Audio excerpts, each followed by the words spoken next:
Hi, everybody. Welcome back. It's Frankie Boyer. So one wonders what's really happening in the world of real estate. Well, joining us today is best-selling author.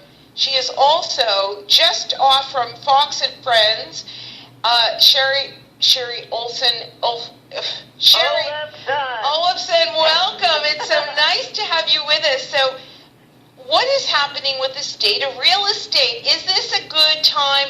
We're hearing that there are certain parts of the country where real estate is so hot right now that you cannot even find homes, that people are knocking on other doors on homeowners and saying, please sell, we need inventory. And now is a great time to buy. Absolutely. Why? Well, we just learned last week, Frankie, that almost 2 million people who were underwater, meaning that they owed the bank more than their home was worth, yes, rose above water last year, which is huge. Home values are up by over 12% across the country, and in some areas even more. So if you had invested in a home last year, chances are you'd have earned at least 12% on that investment, which is wonderful. And yet we still may have an opportunity coming up because we know that those foreclosures that were bottled up for the last few years because of all these lawsuits and investigations are starting to move forward again.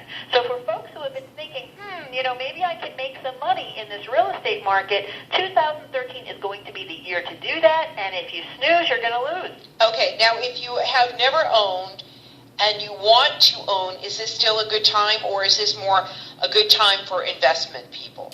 Well, investors are almost a quarter of all buyers in this market. And the reason is, Frankie, they're able to move quickly. A lot of these folks are buying for cash, and they're comfortable with the inspections, and they don't have to get slowed down. But for first-time home buyers, this is an excellent chance, and I'll tell you why. First and foremost is the interest rates are still low. It may be difficult to qualify for loans, but it's probably going to get more difficult because of some of the rules that are pending that will come out next year. So for first-time home buyers who are thinking about it, get your credit score really good. Go to annualcreditreport.com. You get your credit score for free once a year. Make sure it looks good. Use tools like rapid rescoring, where you can get your credit score up in a matter of days instead of months. Do what you can to save up those down payments. Look at FHA loans where you still don't need a lot of money down, and do what you can to buy a home. Do you think that what happens in Europe and in the market, does it really affect America's housing market? Well, it affects in two ways. First, it affects the sort of confidence level. People hear about these things and they read about them. And it's just one more thing that makes you feel, maybe the glass is half empty, not half full. The other way it affects is that our financial system is sort of like a tree. You see the banks, you see the branches above the ground, but there are a lot of roots below the ground that you can't see. And those roots are investments that banks and other organizations have in some of these foreign governments and big companies in other countries that rely on the economies there. And so when things go sour there, the companies here and the lenders here that have branches reaching out to there get a little skittish. So as the author of Financial Fresh Start, which is your new book, congratulations. Thank you so much. You truly demystify the new rules and reforms and what's happened in this country. So my other question for you is, okay, so here we are. Are there parts of the country that are more open and receptive to new home growth than other parts of the country? Or are we seeing this development across the coasts? Well, it's a mixed bag. If you look at home sales across the country, home sales are up for almost 2 years in a row now. If you look at home prices are up for almost a full year in a row now. But if you look at the negatives like foreclosures, again, like I said, foreclosures are down 25% from last year, but are up now for the last few months in about 32 states. Now, interestingly, one of the things we're happening is the places where prices have been going up so quickly and sales have been going up, a lot of those are also the places where foreclosures are going up now again. So those areas are sort of on a little bit of a roller coaster. So, for example, prices have really gone up in Nevada, in Florida. We're talking about huge numbers of people who are coming out from being underwater, but those are also the areas that we're seeing more foreclosures again.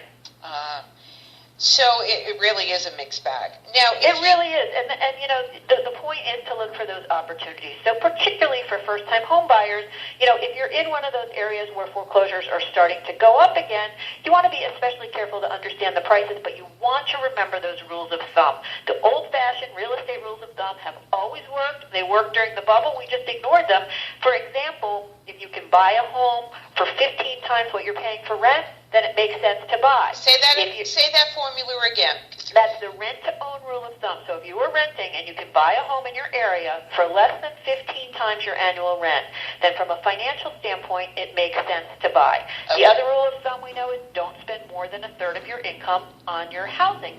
And another rule of thumb is real estate is a long-term investment. So you've got to plan to live there for at least 3 years just to recover your transaction costs. It's not, don't think that you're going to be a first-time home buyer and flip your home and make your fortune. A lot of people lost their shirts thinking about that. Yeah.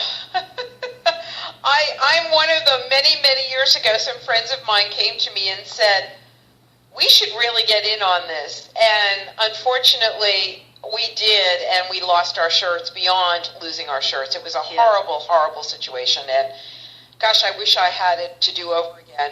That's why I'm... Some friend, right? Yeah, well, they happen to be lovely people. It's not their fault. It was just... I mean, you know, they got in on a ground floor, and they wanted to share it with me, and unfortunately, it just didn't work out, but... Right. It could have gone the other way. Exactly. And you know what? Part of what I'm going to tell you why your glass is half full, because you probably learned from that experience, which is invaluable, and you've moved on from it. You know, a lot of folks are struggling now because they feel that they've been wronged, and you know what? That feels really, really bad. And people want to get even, and they want to set things right. And sometimes you just have to make a financial situation about finances and not about emotion and move on, because it's that lingering and that holding on that really cost you more than what the original problem cost you. So you grew up in New York City, and your grandfather was a fireman? Yes. My mom's father was a New York City fireman. How fabulous was that? But you say it's not your grandfather's America anymore. What do you mean by that? Well, you know, we'll have millions of children, for example, sitting at their dining room tables tonight, and the conversation they'll hear their parents talk about is about how they're struggling to stay afloat and whether or not they can afford to pay their obligations, but even more importantly, whether or not they want to pay their obligations. Yeah. Because we've become a society, we've blamed the banks for a lot of the problems that have happened, and I'm not saying that they weren't at fault either, but you know what? Just by definition, when you blame someone, you become a victim. And, you know, our grandparents' America was not about them being victims. They would not have dreamed of spending money they didn't have. But foreclosure for them would have been a humiliating experience, and they would never have dreamed about not taking responsibility for choices they made themselves. Right. So, in your legal career as a member of the Florida District of Columbia, New York bars, you focused on commercial real estate transactions. When do you see, if you had to look into your crystal ball, when do you see prices for homes? Will we be leveling off soon? Well, you know, if you look at the charts, we're not anywhere near where we were at the peak of the bubble, but we are getting really close to where we should have been if the bubble had never happened. Okay. So if you were to look at home appreciation... So right now it's very realistic is what you're saying. Yeah. Homes, you know, here's the thing. Home values have got to go up along with income and wages, and that's the problem. That's one of the things holding home values down now is we've had so many people who were struggling with unemployment now getting back into the market but making less than what they were making before. We know that the average job lost paid around $20 an hour. The average job gained pay around 10 or 15. We know that average Americans are making less money than they were making a decade ago, so how can they possibly pay more for housing? Yeah. Hey, Shari, what's the best website that people can find out more about you and your fabulous new book, which is Financial Fresh Start? Oh, thanks for asking, Frankie. It's www.shariolefson, www.shariolefson.com, which is SHARIOLEFSON.